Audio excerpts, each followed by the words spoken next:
গাজীপুরের শ্রীপুরে হৃদয় বিদারক এক ঘটনায় স্ত্রীকে হত্যার পর নিজেই লাশ উদ্ধারের অনুরোধ জানিয়ে প্রতিবেশীকে ফোন করেন স্বামী। এই রহস্যজনক ঘটনাকে কেন্দ্র করে এলাকায় চরম চাঞ্চল্যের সৃষ্টি হয়েছে। পরে পুলিশ তালাবদ্ধ ঘর ভেঙে কিশোরী গৃহবধূ ঝর্ণা আক্তারের মরদেহ উদ্ধার করে।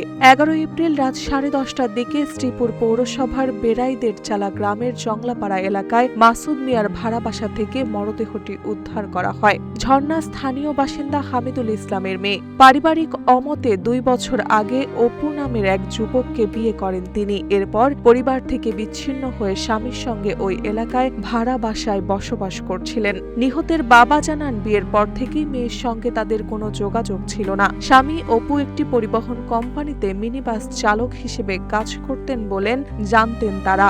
বাড়ির মালিক লাভলি আক্তার জানান, শনিবার সন্ধ্যায় অপু তার আগের বাসার প্রতিবেশী তানিয়াকে ফোন করে ঝর্ণার মৃত্যুর খবর দেয় এবং লাশ উদ্ধারের অনুরোধ জানায়। বিষয়টি জানাজানি হলে স্থানীয়রা দ্রুত পুলিশে খবর দেন। শ্রীপুর থানার ওসি জানান, খবর পেয়ে পুলিশ ঘটনাস্থলে গিয়ে ঘরের তালা ভেঙে মরদেহ উদ্ধার করে। পরে ময়নাতদন্তের জন্য গাজীপুর শহীদ তাজউদ্দিন আহমেদ মেডিকেল কলেজ হাসপাতালে পাঠানো হয়েছে। ঘটনার সঙ্গে জড়িতদের হস্তান্তরে কাজ চলছে এবং আইনগত ব্যবস্থা প্রক্রিয়াধীন রয়েছে।